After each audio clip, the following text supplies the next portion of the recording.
You're listening to the Heart Podcast with Harpreet Bandir. Welcome back to the Heart Podcast. My name is Jagraj, Lalli, and I'm pleased to be joined today by the Commissioner of the Pacific Junior Hockey League, Trevor Alto. And Trevor, thank you so much for taking the time to join me. No problem. Thanks for having me.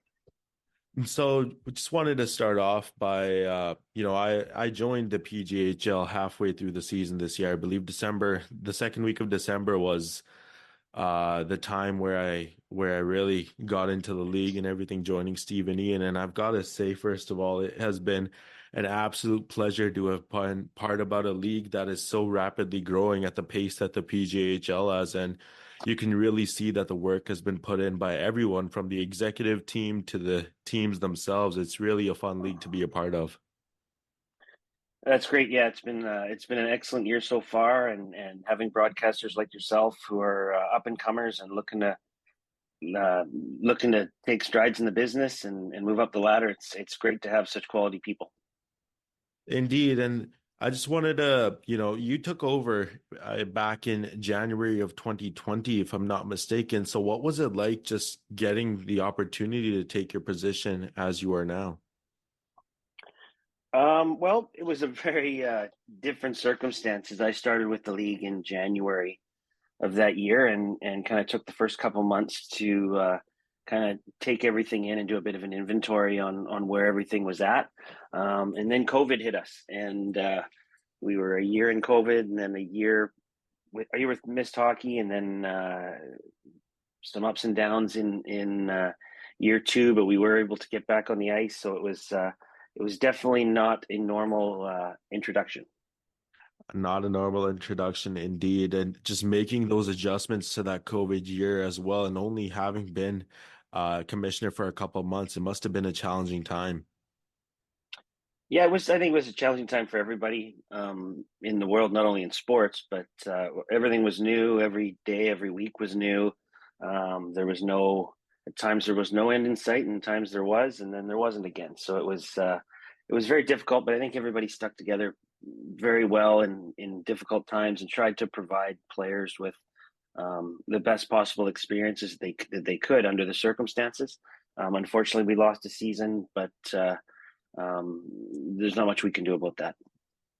Indeed, and to make mention, just as the time as COVID was hitting, I think it's just around the anniversary of the world shutting down is only a couple of days away here at the time of this recording. And at the time, a lot of teams were having great playoff runs. We could make mention of the Aldergrove Kodiaks and the North Van Wolfpack were each 8 wins into their respective series as well, right? And for those teams to all of a sudden, not have the end goal in sight of a season in which they had great seasons overall, it must have, as a commissioner, how was it like, adjusting to that?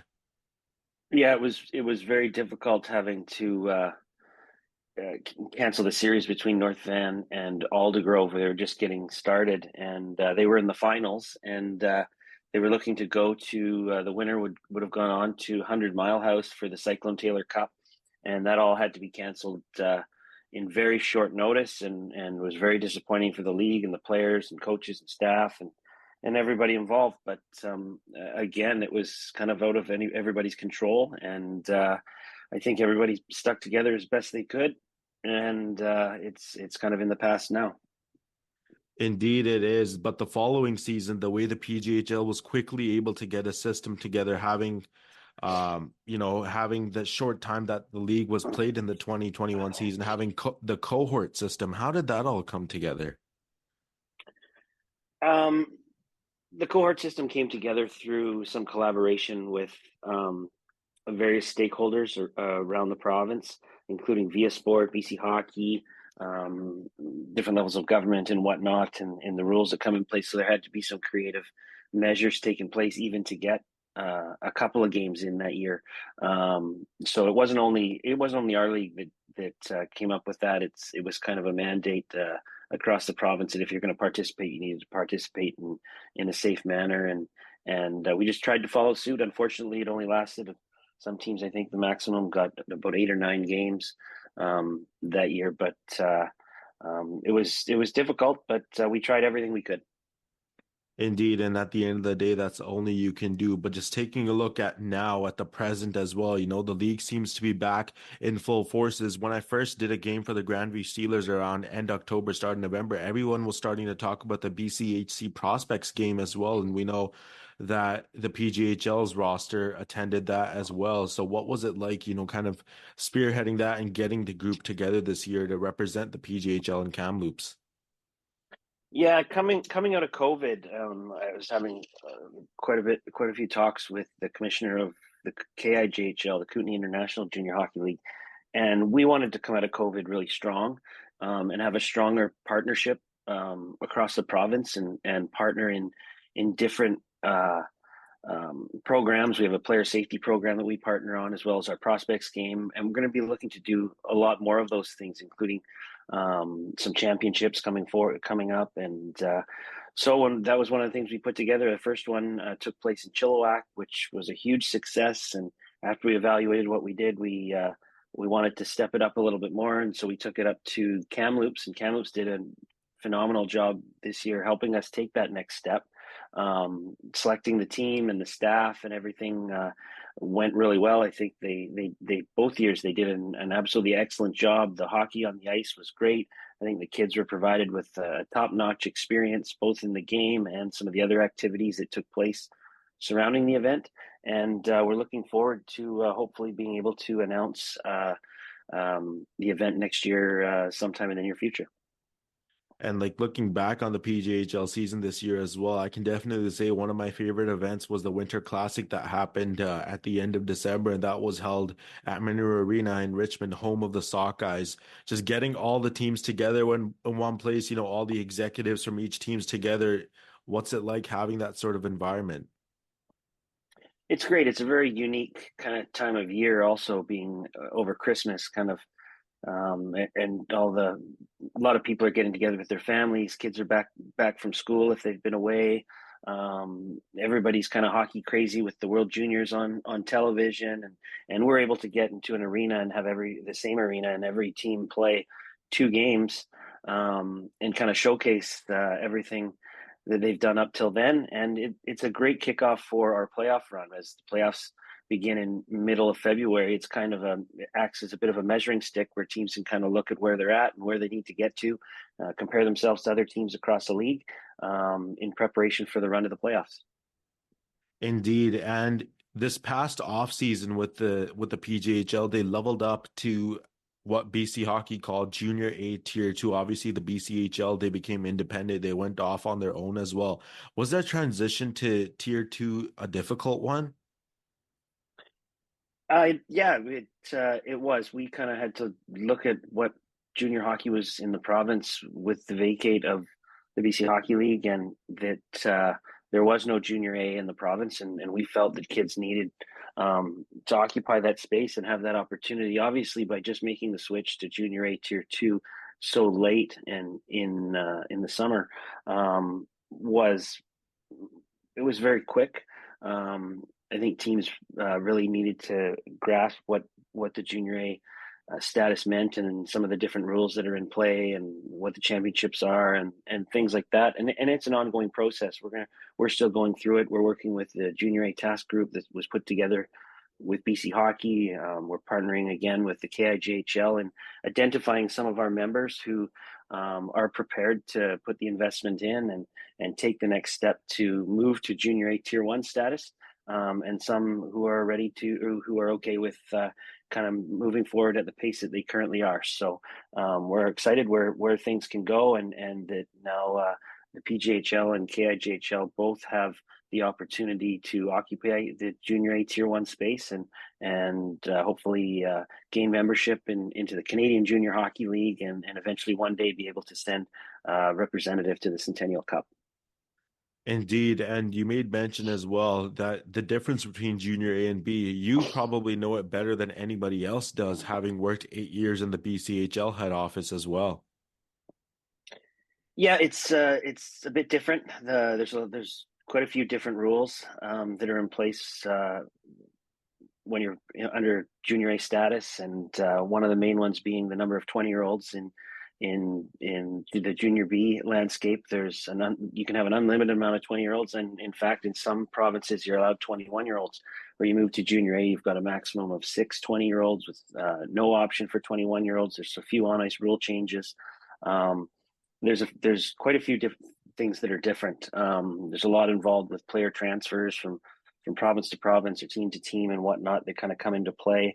It was a bit of a learning curve for a lot of people, but I was fortunate enough to work in the junior A landscape for some time and had some good connections there across the country, which were able to assist us in not only the transition immediately, but in our ongoing transition as we move forward.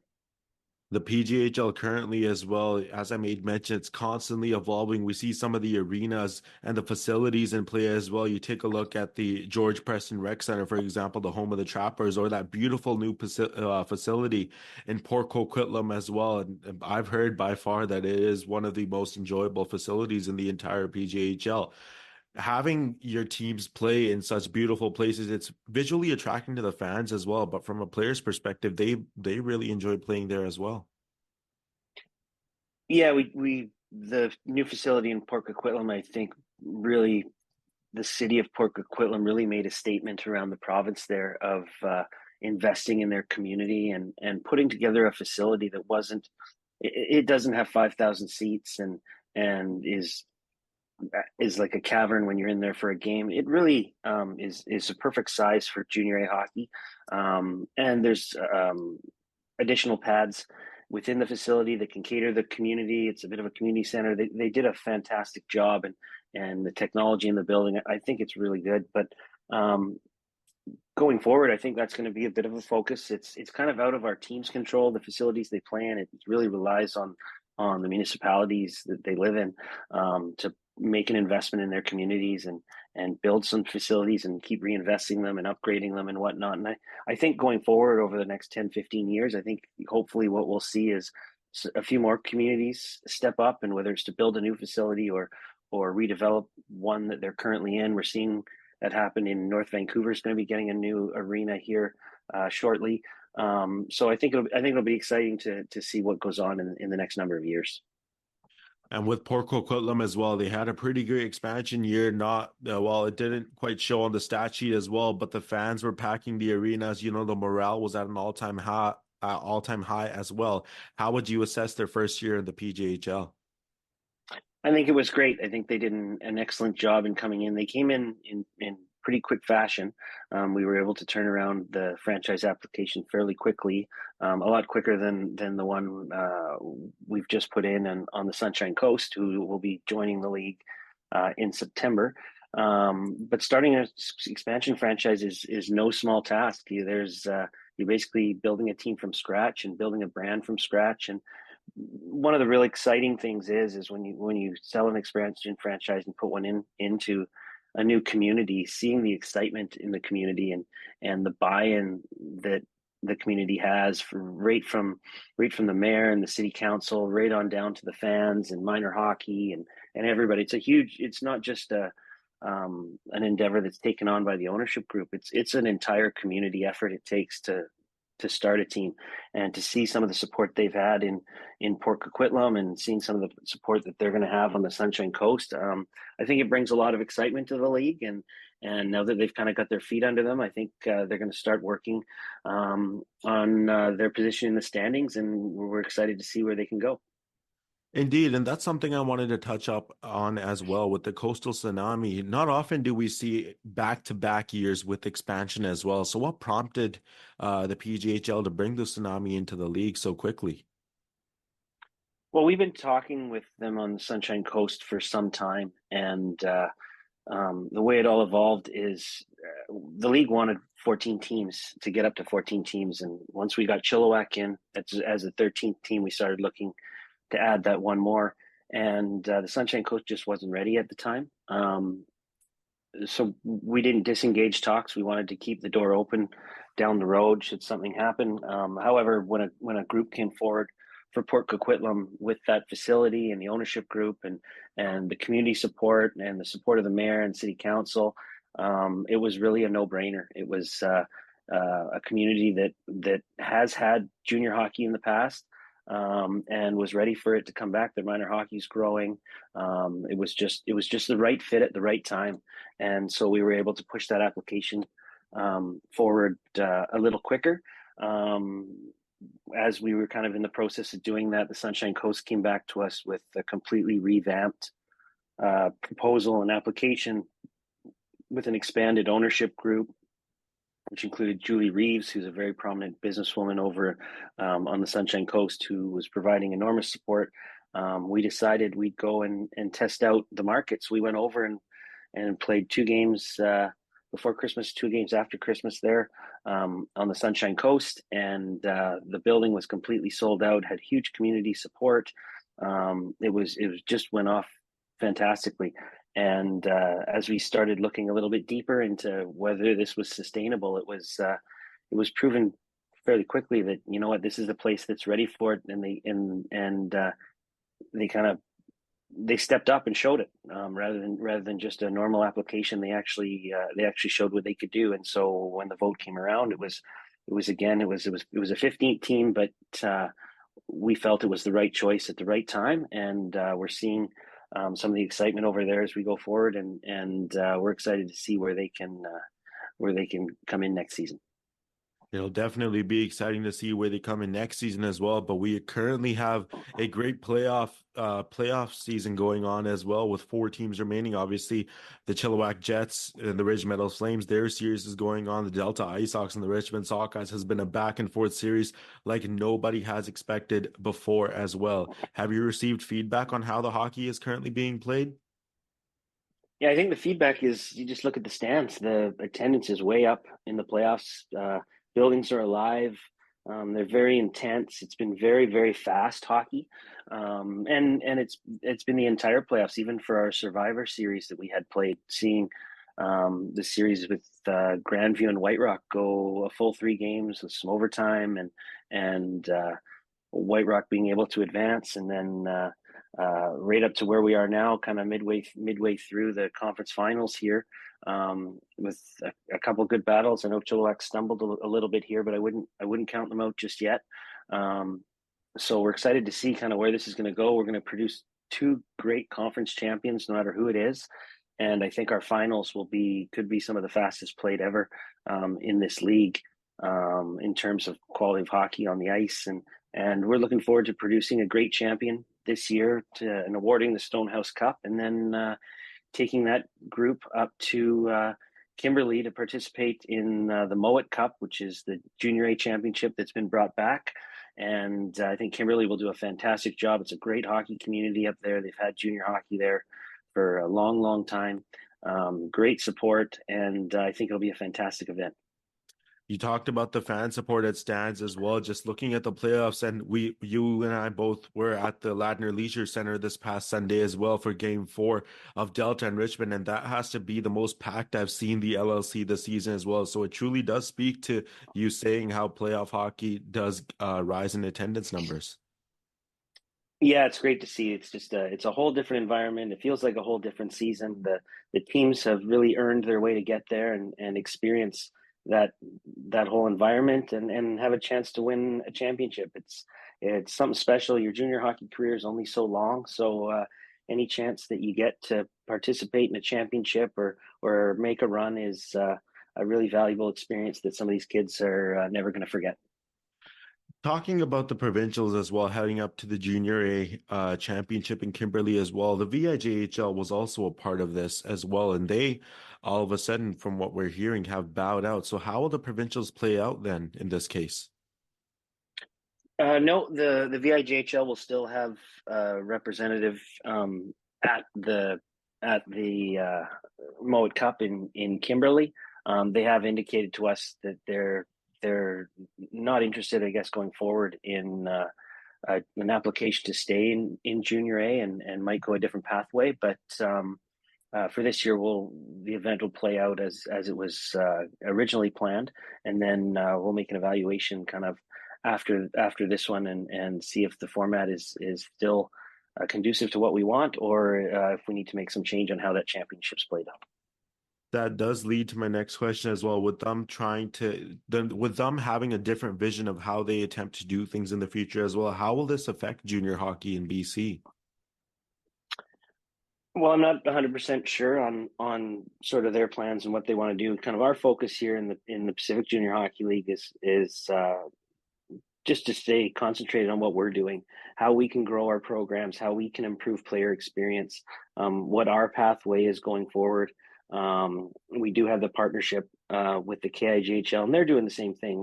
They're kind of looking at their own franchises and looking at their own business models and trying to get their league to the best place they possibly can. And I think that's gonna help us both, that we can focus on what we're doing, and then once we get everything in order and they get everything in order, we can kind of chart a pathway on how we can kind of grow junior hockey in the province together. Another thing about the Pacific Junior Hockey League as well as the end of season awards. And this season, the competition was so close that the awards could have been anyone's. We take a look at the Goaltender of the Year award awarded to Max Fowl. Thomas Popa of the Richmond Sockeyes had an arguable case as well to win that as well. JJ Piquel, we saw him with North Van, but a lot of other people had great seasons as well. When putting together, I'm guessing, a selection committee for this, how hard is it to choose, who gets the nod? The awards are all awarded by the teams. All nominate a player from their own club or staff member in each category, and then the teams are able to vote on the rest of the league and rank players, and it's done on a weighted scale. And in calculating some of those, it's always a very close race. And especially this year, we had some great performances, like as you said, in goal and MVP, as well as some of our most improved players and such. So it's a very difficult thing to do. There's no perfect way to do it, but I think there could probably be multiple award winners in certain categories in some years. But we got to award one, and congratulations to all the players who were able to achieve that this season. Going forward in the future as well, are there any changes in terms of branding, or any changes in the way that the PJHL runs day-to-day operations going forward into next season? Are you expecting any changes? Yeah, we're always looking to make advancements going forward, and we're in some talks right now about some of the things that we can do to improve things. We're always looking to improve our broadcast, not only through our broadcasters, but some of our technology that we use. We're really trying to grasp and grow sort of the technology side of the game, and whether that's through player analytics or, like I said, our broadcast, or doing more video and promotion and whatnot. There'll be some new branding that comes out as we move through the Junior A process, and explaining how that all works. And I think it's good. It's a real exciting time here for the PJHL. It truly is an exciting time to be a part of the PJHL family. And Trevor, I'd like to thank you for allowing me to be a part of the PJHL family as well. I've had so much fun this season, and I hope that it can continue to be a developing relationship, a working relationship going forward. Yeah, thanks very much. We appreciate, as I said, all you guys and the hard work you do kind of behind the scenes, being somewhat of the voice of the league and the teams, and working hard and helping out other teams. And as you mentioned, you worked with Grandview as well as Richmond. It's great to see broadcasters be able to work in different facilities and help out our teams. It's invaluable. This league doesn't run without volunteers, whether it's in building or game night volunteers, or people selling tickets, or sponsors. And it really takes a huge family in this league to give the players the best experience they can. Indeed, and talking about game day experience as well, we see some of the ownership groups in the PJHL. They've done a great job getting the community to show up and show out. I know for Doug Patterson and the Richmond Sockeyes, he's done a great job involving the community as well. Every Thursday night, the Minru arenas are always packed, and as a commissioner, it probably is a great sight to see. Yeah, it's hard work. There's a lot of competition here in the Lower Mainland for entertainment, and bringing people to the building can be difficult. We've got the Canucks who are having an outstanding season, so people obviously want to be at home watching it in high definition, and fantastic broadcasts that they do on television and whatnot. But our teams just need to get out and tell their story about who they are in the community and what they're offering, not only for the players on the ice, but some of the fun that can be had each and every night in the building, and that it's a very affordable, high quality experience. And it's a huge credit to a lot of our owners who are out there pounding the pavement and really doing a great job in sharing their message. So we look forward to seeing more of that down the road. Trevor, I appreciate you so much for taking the time to talk to me today as well. And, I know you have a busy schedule with playoffs going on as well. We have 2 great series going on, but thank you so much for taking the time to talk to me. No problem, Jag. We look forward to talking again in the future. All right, ladies and gentlemen, thanks so much for tuning into the Heart Podcast today. That was another episode for you. Please make sure to like, subscribe, share, and we'll catch you with the next one. Frequency clear.